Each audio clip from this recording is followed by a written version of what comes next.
Welcome back to the deep dive. If you've spent, any time at all on social media or reading career advice, you know the gospel. Oh, yeah. Follow your passion. Exactly. It's everywhere. And it's designed to sound so inspiring, almost poetic. It suggests that if you just find that one thing you truly love, success is, well, it's Yeah. inevitable. It's sort of become this cultural imperative, hasn't it? The idea that if you're not waking up just bursting with excitement for your job, you're somehow failing. You're doing it wrong. You're doing it wrong. Yeah. But we pulled a stack of forces for today that really challenge this deeply held belief. And the catalyst for this whole deep dive was actually a specific story. Right, the email we saw. Yeah, from this ambitious young guy who had just made $80,000 in sales. I mean, that's a huge win for a new venture. Yeah. And yet he quit. He just quit. And his reason? His reason was, and this is a direct quote, he was no longer passionate about it. Okay, let's unpack that. Because that response, while it sounds honest, it feels like the perfect illustration of why that follow your passion mantra can be so misleading. He really can. So today we are looking at the foundational reality of what drives true long-term success, especially for entrepreneurs. And connecting this to the bigger picture, our sources basically provide a necessary dose of sobriety. They suggest that real achievement isn't driven by, these continuous emotional highs we call passion. So what is it driven by? It's driven by consistency, the development of undeniable skill, and, this is the critical part, the capacity to endure massive amounts of discomfort. So success is less about love and more about pain tolerance. That's the core argument. And to dissect this, we're going deep into the career of the entrepreneur Alex Hormozi, who's in this very unique position to talk about this because he actually did follow his passion. He did. He followed it, achieved massive success, and then came out the other side and said the advice was flawed. So tell us about his starting point. Well, it's a textbook motivational story, really. He had this stable, high-paying job in management consulting. The kind of job you're supposed to want. Exactly. But he was miserable. So he saved up $50,000, quit, and dedicated himself entirely to fitness, which was his genuine lifelong passion. Okay, so he's all in on the passion. All in. He started with a sort of nonprofit-style free training project, realized, hey, I can make a business out of this, and then he opened his first gym. So he did the thing. He followed the dream right into the industry he loved, and I'm guessing he didn't just stop at one gym. Oh, no, he scaled. He got really good at the sales and marketing side and became known as the guy for turning around struggling gyms. He'd be flying all over the country doing these turnarounds. Wow. And eventually he licensed his model to over 6,000 locations, built a supplement company on the side, grew that, and then ultimately sold his holdings for an astonishing $46.2 million valuation. $46 million. He won the game. He achieved the full cycle success, the massive exit, all inside his dream industry. He did. So here's the question that just forces us to reset this whole narrative. During that explosive growth, how much of his time was actually spent doing the thing he was passionate about? And this is where the reality check just hits like a ton of bricks. His actual passion was incredibly narrow. What was it? Training advanced athletes, powerlifters, elite competitors. That's what he loved. And what did he actually do all day? Well, he spent the vast majority of his time, especially in the early gym phase, training moms who might come in twice a week and, didn't really care that much about fitness. Right. And then there was the endless paperwork, the logistics, managing suppliers, sourcing metals for equipment, handling customer complaints, making the same repetitive programs over and over again. So you're saying even in your dream business, the thing you supposedly love most of your time, like the vast majority, is spent on tasks that are mandatory, logistical, repetitive, and often just really boring. The passion part is maybe what, 1% of the job? Maybe. And that right there is why passion is a fundamentally terrible judgment filter for business. If your motivation relies only on that 1%, you are going to quit the second to win it. The mundane reality of the other 99% hits you. Business, then, is sort of a funnel for the hardest problems. It's a funneling mechanism designed to surface the hardest, most undesirable problems related to the thing you claim to love. You get paid for solving the pain, not for enjoying the process. That sounds a lot like what you hear from other innovators, like Elon Musk, that success is about solving the problems that are literally too hard or too painful for anyone else to even try. Exactly. If your main goal is just joy, you'll stop the second it gets difficult. You're essentially ensuring you'll be miserable and ineffective when you have to face the operational reality of any business. So is there ever a case where following just the passion works? What if you decide, you know what, I'm not going to scale, I just want to do the craft? That's the one narrow condition where you can maximize that pure passion element. You choose not to scale. You limit your output, you raise your prices way up, and you just accept that your income is capped. But even then, there's still a catch, isn't there? There's always a catch. Even that lone artist, the high-end woodworker, they still have to collect payments. They have to do sales, maintain a website, handle customer service, pay taxes, do accounting. None of which is the actual passion. None of it.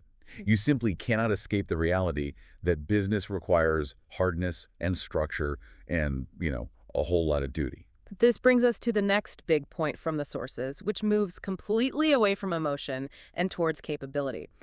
It states very clearly, your proficiencies will take you much further than your passions. And that's such a critical distinction. It's the difference between a temporary excitement and a sustained sense of duty. Can you give an example? Sure. Think about the farmer analogy in the research. A farmer, thousands of years ago, they weren't passionate about the molecular structure of rice. No, probably not. They were motivated by duty, by the pride of providing for their family and their community, by doing a physically demanding job with skill. That mastery creates a self-respect that goes so much deeper than just fleeting excitement. So you might not love the crop, but you love being the person who can produce a perfect harvest. Exactly. You love being excellent. And that reframes the whole idea. It's not passion for the thing. It's passion for excellence. I really liked that anecdote about the friend who started a high-end bakery. He absolutely crushed it, built an incredible brand. But when someone asked him if he was passionate about cookies, he just laughed at them. Right, because he wasn't. No, he was passionate about being excellent. The medium, whether it was cookies or logistics or managing people, that was secondary to the value of excellence and rigor he brought to the work. That's the real unlock for consistency. Because if you only show up when you feel passionate, you're just going to miss 99% of the work. You are. And this helps us re-diagnose that quitting cycle.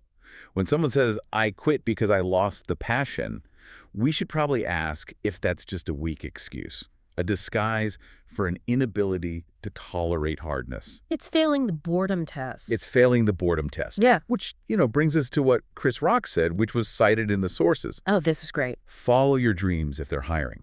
If your dream isn't hiring, you have to commit to the hard work that is available to build your proficiency. Which moves us to the third and maybe the most vital part of all of this, the psychological skill of just sticking with it. The sources are so clear on this. They are. Interest gets you started. Proficiency keeps you going.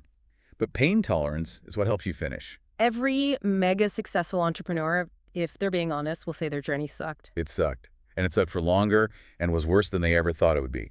That tolerance for protracted, non-glamorous suffering, that's the real differentiator. And that tolerance is often learned through forced commitment, right? The no-fail situation. Yes. Like with Hormozi. The passion faded pretty early on, but he didn't quit. Why? Because he had signed a 7-year lease and poured his entire net worth into that gym. He had to make it work. He had no other choice. And that is the power of commitment over comfort. Eventually, that commitment transforms into a sense of duty. Duty to others. Right. Once you hire people and their families start relying on your decisions, you can't just take a day off because you're not feeling it. The mission becomes bigger than your personal fulfillment. And that duty is so much more robust than passion. So much more. So for you listening right now, if you want to build this mental muscle, how do we even define it? What is frustration tolerance, really? The sources define it very simply. It's the number of times you can get rejected or fail and still choose to try again. And the good news is it's not genetic. It's a skill. A learnable skill. A learnable skill. And you learn it through, basically, exposure therapy, by forcing yourself to do the mundane, hated, difficult tasks. Which is so counterintuitive. We all want to avoid the painful parts. Of course. But that pain is the growth mechanism. If you absolutely hate doing the repetitive admin work, you are forced to figure out a better, more efficient way to do it so you hate it less. You build a system. You automate it. You innovate. Or you hire someone who's better at it than you are. That whole process, being forced to find an easier path because the current one is so painful, that is literally the definition of getting better. But you only get better because you refuse to quit when it was ugly. Exactly. But before you get better, you have to endure that awkward phase of being a beginner, We're all terrible when we start something new. We suck, we're awkward, we look, cringy. Yeah. What stops people there? It's a psychological barrier. It's caring too much about what other people think. We are wired to care about the pack's opinion. Right. So people stop not because they ran out of money or time, but because they care more about other people's potential disappointment in them, random coworkers, old friends, skeptical family, than they care about their own future disappointment in themselves if they give up. Wow. That really lands. It's about psychological failure. We stop because of stakes we just made up in our own heads. It is. The sources, quote Jocko Willink here, all failure besides death is psychological. The goal lines, the shame, it's all made up. Until someone physically stops you, you can keep going. The only true failure is quitting before you're forced to. So what does this all mean for you, the listener, trying to stay consistent when the world is just screaming about passion? It means consistency is everything, Yeah. especially when things get boring. Most people don't fall off when it's hard. They fall off when it gets repetitive and unexciting. Right before they achieve proficiency. Just before. And this all ties back to the concept of the reinforcement loop. We think we're driven by rewards, but we're actually driven by things we're reinforced for. And that can include negative things. It can absolutely include negative events as long as they align with a deeper value or duty. The pain of hard work or public rejection. It becomes reinforcing if you believe it's moving you closer to who you want to be. So you have to translate the pain of the grind into a positive identity event. You have to. You learn to suffer for something you deem worth suffering for. The pain has to contribute to the person you are trying to become. The biggest goals, the ones that require this kind of commitment, they're often goals we can't even achieve in our lifetime. The work never really ends. And the key to starting that journey is to just ditch the rose-colored glasses we use when we look at success. And we have to. The sources remind us that nostalgia is memory minus pain. We romanticize success because we conveniently forget the constant existential dread, the stress, the daily nightmares we felt along the way. We forget the suck. So the ultimate powerful reframe then is to abandon that easy, poetic question entirely. Completely abandon it. Do not ask, what makes me feel alive, or what am I passionate about? Instead, you need to ask yourself this: what pain am I willing to endure long enough to become great? That's the question. Pick a path.